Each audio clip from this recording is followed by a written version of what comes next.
Ladies and gentlemen, karibu sana katika kipindi chako pendwa cha Tangaza Kipaji, na hii ni Ndolo TV Stand Watch. Pia drop your comment hapo, unaweza kutuambia na wewe pia kama una kipaji chako, ukatutafuta kwenye namba yetu ile ya ofisi ambayo ni 0629791868. Tutakufikia mpaka hapo ulipo na tunahakikisha tunakitangaza kipaji chako.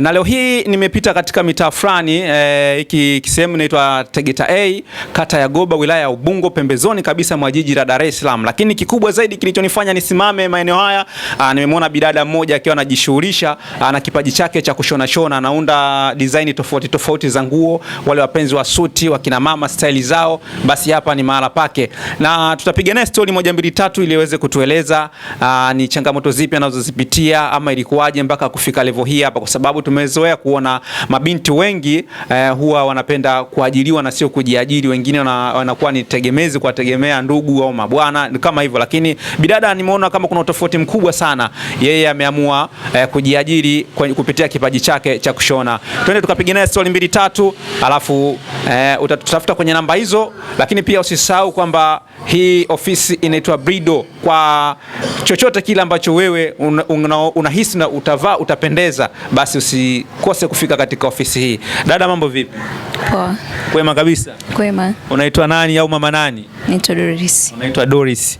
Okay, Doris, tumepita hapa bwana, tumeona unajishughulisha na masuala ya kuunda style za nguo. Vipi, hiki ndilikuwa kipaji chako ama ndo ndoto yako? Hapana, haikuwa ndoto yangu. Haikuwa ndoto yako? Imekuwaje mpaka umejikuta sehemu nyingine tofauti kabisa na ndoto yako? Maisha tu. Unaweza kuwa una ndoto ya kitu fulani lakini baadaye ukabadilisha, ndio unakuta umefika mahali kama hapa. Okay, vipi lakini kutokana na ile ndoto yako ambayo ulikuwa nayo before na umejikuta kwenye issue kama hii hapa, kushona shona, kutafuta mitindo tofauti tofauti kuwapendezesha watu, na unaonaje kazi yako? Umeifurahia au bado una ndoto za kufika kule ambako uko unahitaji?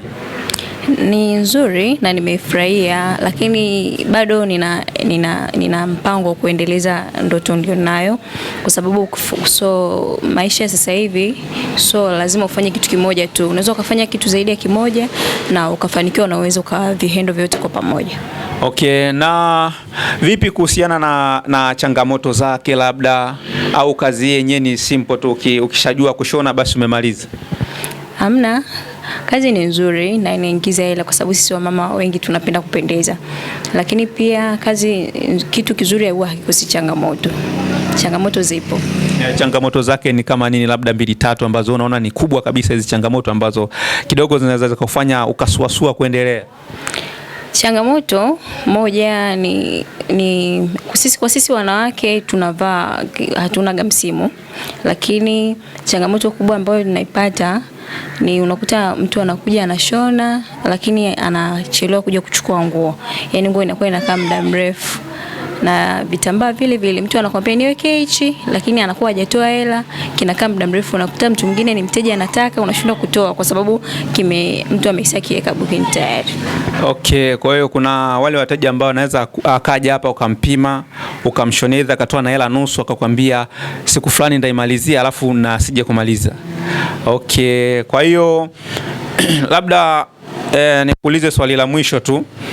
Yani, labda ni nani ambaye alikufanya mpaka wewe ukajikuta umeingia kwenye hii kazi, ama aliyekuinspire kufanya wewe mpaka leo hii upo kwenye hii kazi, aliyokupa morali, yani aliyokupa nguvu kabisa kusema na mimi bwana, hebu na mimi niingie nijaribu kwenye hiyo kazi? Kama nilivyosema, hii haikuwa ndoto yangu, lakini mume wangu alinisupport, akanishawishi niingie, akaniambia jaribu. Nilikuwa naona kama vile sitaweza, lakini nilivyojaribu nikaweza mpaka nilipofikia hapa. Okay, basi mimi ningependa nimshukuru sana kama mkubwa kwa kuweza kufungua nafsi yake, kwa sababu unajua wanaume wengi tulivyo, ukishakuwa na mwanamke lazima umfungie ndani bwana, haina kutembea tembea kaa huko. Lakini bwana, big up sana kwa mkubwa kumuendeleza shemeji maeneo kama hivi, anakuwa anajitegemea, visenti vinakuwa vinaingia ndani, mambo mengine anakuwa anaenda poa sana. Na nikukumbushe tu mtazamaji, popote pale ulipo, hii ni ofisi ambayo inaitwa Brido, inapatikana Tegeta A kwa Bedui. Kwa ukifika hapa tunakukaribisha sana. Utashonewa style yoyote ambayo unahitaji. Lakini pia labda dada, ungewatolea watu namba za simu wanaohitaji huduma, pengine ambao wanahitaji kushonewa. Unajua ni msimu wa sikukuu, watu wanataka kupendeza. So ungetoa namba za simu ili waweze kukupata na wafike eneo la ofisi. Okay. Namba zangu za simu zinazopatikana hata WhatsApp ni 07 14 84 80 25. Okay, bana, namba ya simu ndio hii hapo, lakini utaangalia hapo chini ya video, namba ya simu itazidi kupita. So utachukua namba ya simu, lakini namba ya simu ni kwa ajili ya kazi tu. Kama unakuwa una kazi yako moja, unataka utoke vizuri, ung'ale, upendeze wewe na familia yako msimu wa sikukuu, basi usikose kufika Brido hapa Fashion. Utashonewa design yoyote ambayo unaitaka, utapendeza wewe na familia yako na mambo yatakuwa good sana. This is Ndolo TV, usisahau kusubscribe YouTube channel yako, na nikukaribishe sana kwa wewe ambaye una kipaji, basi utacomment hapo ama utatutumia ujumbe wako kupitia namba 0629791868. Tutafika popote pale ulipo na tutatangaza kipaji chako. Stay and watch this Ndolo TV. Chao.